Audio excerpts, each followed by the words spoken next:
योगी आदित्यनाथ की सरकार इस बात का दम भरती है कि या तो अपराधी जेल में है या तो यमराज से उनका मिलन हो गया है। लेकिन एक वीडियो आपकी स्क्रीन पर मैं दिखा रहा हूं, जहां एक व्यक्ति अपने हाथ में सरेआम कट्टा लहराता हुआ नजर आ रहा है। बाकायदा एक हाथ में कुछ चीज़ है और दूसरे हाथ में आप करीब से देखिए और जूम करके मैं तस्वीर दिखा रहा हूं। जरा देखिए कि दूसरे हाथ में क्या है। हो सकता है मेरी नज़रें धोखा खा जाएं, जरा आप लोग ही देखकर बताइएगा। और ख़ास बात यह है कि सरेआम हाथ में अवैध असलहा लहराना, वो भी योगी आदित्यनाथ की सरकार में, जब सुल्तानपुर में तेज तर्रार पुलिस अधीक्षक लेडी सिंघम कही जाने वाली चारू निगम जी हैं और उनकी मौजूदगी में सुल्तानपुर में इस तरीके से दबंगों द्वारा सरेआम कट्टा लहराते हुए अगले व्यक्ति को डराना धमकाना, ये कहाँ तक आखिर जायज़ है? और अभी तक इस पर सुल्तानपुर की पुलिस ने क्या कार्रवाई की है जो आंखों के सामने है, यानी प्रत्यक्षम किम प्रमाणम। और जानते हैं क्यों? क्योंकि ऐसे अपराधियों पर जब कार्रवाई तत्काल नहीं होती है तो ऐसे ही अपराधी आगे चलकर बड़ी घटनाओं को अंजाम देते हैं।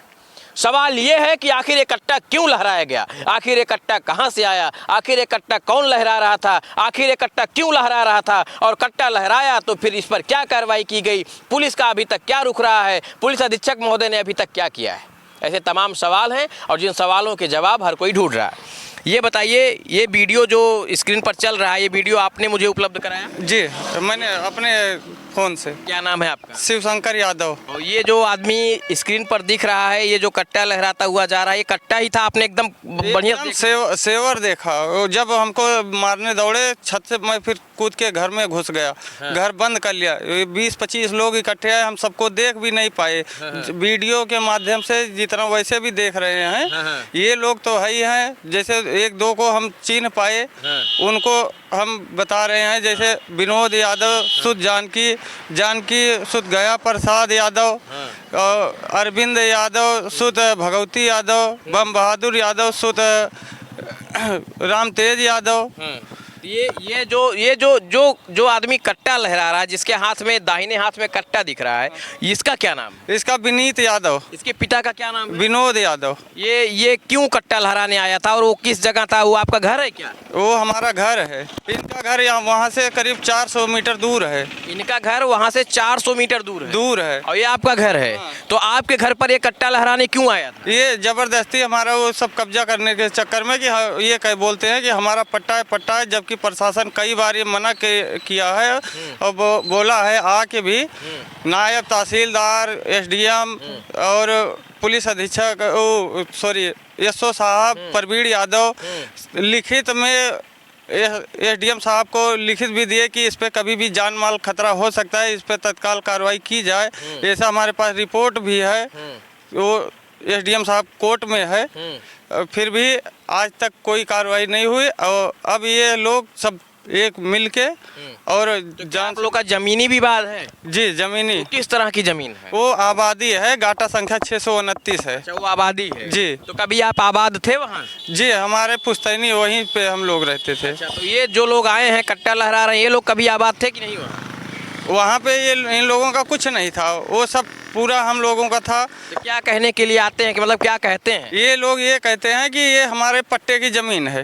अच्छा। और जबकि इनके पट्टा का ज़मीन अमित उपाध्याय और जानकी का वो चल रहा है। अच्छा। अलग, वो मतलब अलग न्यायालय में विचाराधीन है। अमित बोलते हैं कि अमित के घर पे हमारा पट्टा है, और अमित इसी बात को लेके कि इनका पट्टा जो कि गाटा संख्या 628 है, वो हमारे घर पे है, इसको खारिज किया जाए।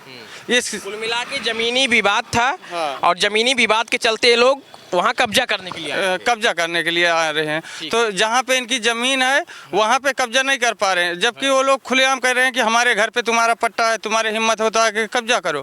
लेकिन उनसे डरते हैं। और हम लोग जैसे गरीब आदमी हैं, सिंह अकेले हैं, कमाने खाने वाले हैं, बच्चे पालने वाले हैं, तो हम सबको मार के हम सबका दरवाज़ा सहन तक का घेर के उगल लेते हैं। और आज भी अभी भी वहाँ पे चारपाई डाल के लठ और वो सब लेके अभी भी खड़े वहाँ पे हैं। मतलब अभी भी वहाँ पे? चारपाई डाल के। तो ये जब आपने वीडियो जो बनाया है, ये वीडियो बनाने के बाद आपने यहाँ के पुलिस को दिखाया? यहाँ तत्काल थाने पे जो मैडम बैठती हैं SO साहब, उनको मैंने दिखाया। उन्होंने भी देखा। उसके बाद में वहीं पे कल शाम को ही CO साहब भी थे हो सकता है सीओ साहब देखे या ना देखे, लेकिन मैडम ने तुरंत उकरा यही हमें आश्वासन दिया कि आप जाइए और हम इनको अभी उठवा लेते हैं। लेकिन आज तक अभी तक ना किसी को उठवाया गया और ना ही कुछ किया गया। मुकदमा दर्ज हुआ? मुकदमा भी नहीं लिखा। ये कै तारीख को आकर कट्टा लहरा रहा था? कल शाम के करीब 5-6 बजे। कल शाम के 5-6 बजे। जी। आप इस बात को समझिए कि ना जाने कितनी बार जमीनी विवाद में खूनी खेल हुआ है। अभी देवरिया में पिछले सालों आपने देखा था कि किस तरीके से जमीनी विवाद को लेकर के कई लोगों की वहां एक दूसरे को लोगों ने मार पीट दिया और जिसके बाद से पूरा प्रदेश उस घटना से दहल गया था। एक बार फिर से धनपतगंज में इस तरीके की घटना देखी जा सकती है कि सरेआम एक व्यक्ति इस तरीके से जा रहा, जिसकी जो इन्होंने वीडियो बनाया वो वीडियो मैं आपकी स्क्रीन पर लगा दे रहा हूँ, आप देखिए और आप भी बताइए। कप्तान साहब आप भी देखिए, डीएम साहब आप भी देखिए और एसएचओ महोदया आप भी देखिए कि इसके दाहिने हाथ में क्या है। अगर ये अवैध तमंचा है, अगर ये अवैध असलहा है तो इस व्यक्ति से क्या पूछा गया कि ये असलहा उसे कहाँ से मिला, आखिर ये असलहा लेकर वहाँ क्या क्या करने आया था, आखिर इसका मंसूबा क्या था और क्या कार्रवाई अभी तक की गई है।